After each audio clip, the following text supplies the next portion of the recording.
Maybe try getting a real job like normal people, Brenda announced across the country club brunch table, waving her mimosa for emphasis while my father studied his eggs Benedict like it contained the secrets of the universe. This consulting nonsense, what even is that? Walking into companies and telling them what to do? Please. The question that made me set down my coffee wasn't whether to reveal I.D. just closed the acquisition of her company, but whether she.D. recognized me when I walked into her office as the new owner in 48 hours. I like consulting, I said mildly, spreading jam on my toast. It's flexible. Flexible is code for unemployable, Brenda declared, touching up her lipstick between critiques. David, tell your daughter about real careers. Stable careers. Like mine in pharmaceutical sales. Dad shifted uncomfortably. We'd been through this routine for 6 months, ever since he married Brenda after a whirlwind romance that began at his retirement party and ended at a Vegas chapel.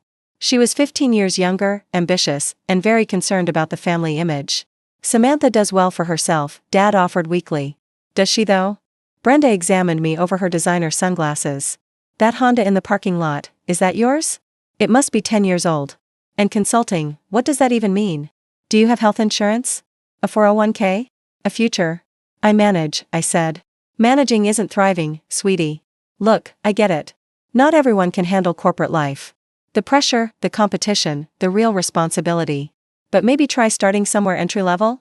I could put in a word at MedTech Corporation. We always need administrative assistants. That's kind of you. Someone has to look out for you. Clearly, your father's been too soft. Letting you drift through your 30s with no direction. I'm 28. Even worse. These are your prime earning years. While you're consulting, I'm pulling in 6 figures plus bonuses.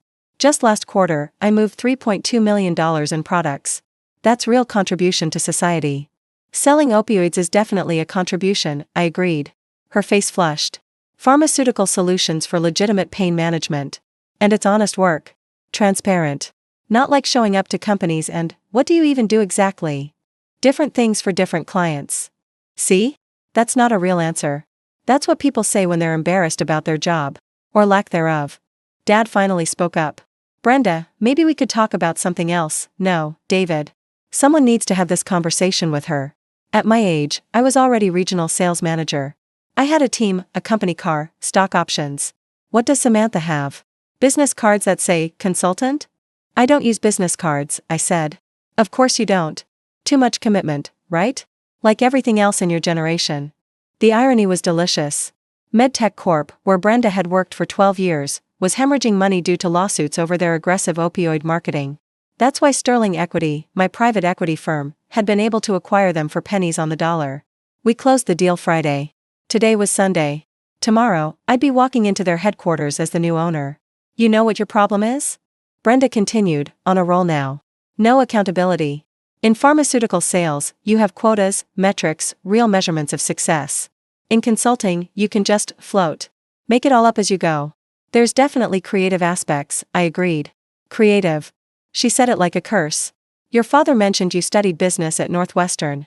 Such a waste. That education could have gotten you indoors at real companies. 1 or 2 doors, maybe. If you'd applied yourself. But no, you chose the easy path. Consulting. She turned to my father. We need to stop enabling her, David. No more loans. No more bailouts when her little projects fail. I've never asked Dad for money, I said quietly. Because you're too proud. Which is why you're still driving that embarrassing car and wearing. She gestured vaguely at my simple sundress, whatever this is. Brenda, Dad said more firmly. That's enough. I'm trying to help her. Someone has to be honest. In the real world, the corporate world, appearance matters. Success matters. Stability matters. You're absolutely right, I said. Stability is important. Finally. So you'll let me set up that interview? Entry level, but at least it's a foot in the door. Show up on time, dress professionally, borrow something from me if you need to, and try to look interested when they explain the filing system. I'll think about it. Don't think too long. MedTech doesn't hire just anyone. Even for admin roles, we have standards. The rest of brunch passed with Brenda outlining my many failures and her many successes. The time she'd won Salesperson of the Month. The conference in Miami where she'd networked with major players. The promotion she was certain was coming. Regional Vice President, she preened. My manager hinted it's in the works. Of course, with my numbers, it's obvious. I've been carrying my team all year. Congratulations, I said. See? That's what real careers look like. Linear progression. Clear hierarchies. Not whatever you do, floating from company to company like corporate driftwood. As we waited for the valet, Brenda couldn't resist one final dig. That dress, is it from Target? No judgment. We all start somewhere. I remember when I could only afford discount stores. But that was before I got serious about success. It's comfortable, I said. Comfort is laziness disguised as a choice. Successful people are uncomfortable. That's how we grow. My Honda arrived first. The valet looked apologetic, handing over the keys to the decade-old Civic. Brenda's leased BMW pulled up next, gleaming with implied success. Think about what I said, she called out. Real job. Real future. I'm only hard on you because I care. Monday morning arrived with beautiful sunshine and a series of encrypted messages from my team, transition team in place. Legal has finalized all documentation. IT ready for system integration. Security briefed on potential issues. I dressed carefully. Not the power suit Brenda would expect from a CEO, but a simple gray pantsuit that said competence without ostentation. The kind of outfit that could blend into any level of corporate hierarchy until you notice the details. The perfect tailoring, the $800 shoes that looked like they cost $80, the watch that appeared normal until you recognized the Patek Philippe movement. MedTech Corp's headquarters occupied a gleaming tower in the financial district. I'd been there before, during due diligence, but always after hours with the acquisition team. This was my first time walking through the front door during business hours. Name, the security guard asked. Samantha Chen. I have a 9 a.m. with the transition team. He checked his list, did a double take, checked again. Ms. Chen? The new CEO. Yes. Ma'am, welcome. Let me get you a badge and escort. No escort necessary. I know where the conference room is. The executive elevator required a special key, which the guard provided with shaking hands. As I rose to the 20th floor, I thought about Brenda, probably somewhere in the building right now, preparing for her Monday morning sales meeting. No idea her world was about to shift. The conference room was packed. Legal team, HR directors, department heads, and the outgoing leadership all assembled around a massive oak table. They stood when I entered, corporate reflex when power walked in. Good morning, I said, taking my seat at the head. Let's begin. The next 2 hours were a blur of presentations, transitions, and strategic adjustments. I'd done this before with other acquisitions, but MedTech was special. Not just because of Brenda, but because the company represented everything wrong with pharmaceutical sales, aggressive marketing, questionable ethics, profits over patients. The sales restructuring, my CFO said, sliding a document across the table. We'll be eliminating several regional positions and refocusing on ethical prescribing practices. Which regions? Southwest primarily. That's where the most aggressive tactics have been documented. Brenda's region. At 11 a.m., word went out. All hands meeting in the main auditorium. Mandatory attendance. The rumors had been flying since security guards started updating access badges and IT began password resets. MedTech's 3,000 employees filed in with the nervous energy of people who knew change was coming. I watched from backstage as Brenda entered with her sales team, still confident, still checking her phone for client messages that would never be answered. She'd chosen a seat in the middle, visible enough to be seen as a player, not so front as to seem eager. The outgoing CEO made brief remarks about exciting transitions and new directions before introducing me. I walked onto the stage to polite, confused applause. Most employees had no idea who I was. To them, I probably looked like another consultant. Good morning. I'm Samantha Chen, managing partner of Sterling Equity and your new CEO. I know change is unsettling, but I want to be transparent about our direction. I outlined the vision, ethical practices, sustainable growth, accountability for past mistakes. Then the hard part. Effective immediately, we're restructuring our sales division. The days of pushing volume over patient welfare are over. Some positions will be eliminated. Others will be retrained. Anyone who can't adapt to ethical selling has no place in our future. The auditorium buzzed. I could see Brenda from the stage, her face cycling through confusion, recognition, and dawning horror. I'll be meeting with each department this week, I continued.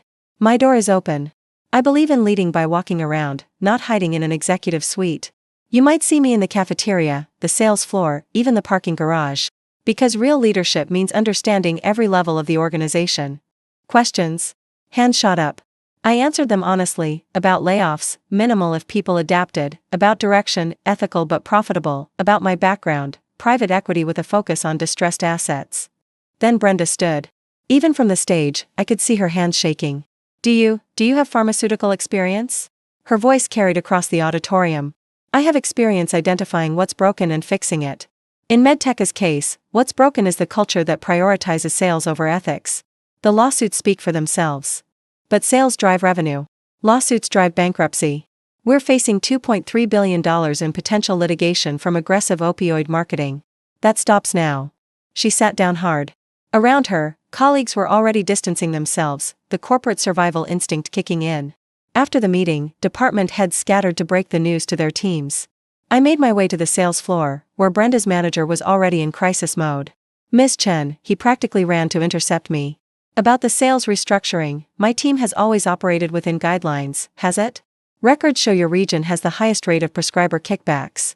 Dinners, trips, consulting fees that are barely disguised bribes. That's industry standard." Was. Past tense.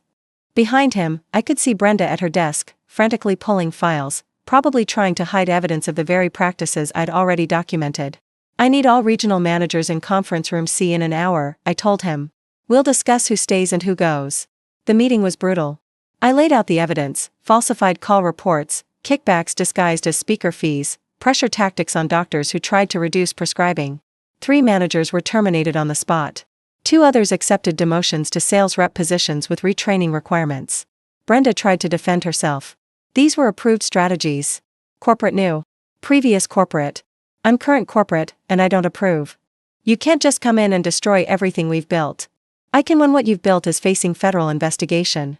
Did you think the lawsuits would just disappear? That patients dying from pills you pushed wouldn't have consequences? I was following orders. And now you're following new ones. Effective immediately, you're on administrative leave pending investigation into your sales practices." Investigation? For what? I pulled up her file on the conference room screen. Falsifying call reports. Providing kickbacks exceeding federal limits. Pressuring physicians to prescribe beyond medical necessity. Should I continue? Her face had gone pale. "I need this job. My car lease, my condo, the BMW you lease to impress clients? The condo you bought with bonuses from pushing pills? Maybe you should have thought about sustainability. Real jobs, as you called them, come with real accountability. You don't understand." "I understand perfectly. You built a life on other people's misery. Now it's crumbling. That's not my fault or my problem." Security escorted her out 20 minutes later, cardboard box in hand. The great pharmaceutical sales success story, reduced to a security escort and a damaged reputation. That evening, Dad called. "Samantha, what happened?" Brenda came home in tears. "Something about her company being taken over? Sterling Equity acquired MedTech. I'm restructuring to avoid bankruptcy from the lawsuits." Silence. Then, "Sterling Equity, that's your company?" "One of them. But you said you were a consultant." "I am. I consult with the companies I buy to make them profitable and ethical. It's very fulfilling work." "Brenda's been put on leave. She says you targeted her." "I targeted unethical sales practices. She happened to be one of the worst offenders." "You could have warned us." "When?" "During brunch when she was explaining how I needed a real job? While she offered to get me an interview for an entry-level position at the company I'd just bought." "This is cruel, Samantha." "No, Dad. Cruel is pushing addictive drugs to make quota. Cruel is mocking your stepdaughter for career choices you don't understand. This is consequence. She could lose everything. Then she'll understand what the families of opioid victims lost. Perspective can be educational." He hung up. I wasn't surprised. Dad always chose the path of least resistance, and right now, that meant supporting his wife's victim narrative. Over the following months, MedTech transformed. We settled the major lawsuits, retrained the sales force, and pivoted to non-addictive pain management solutions.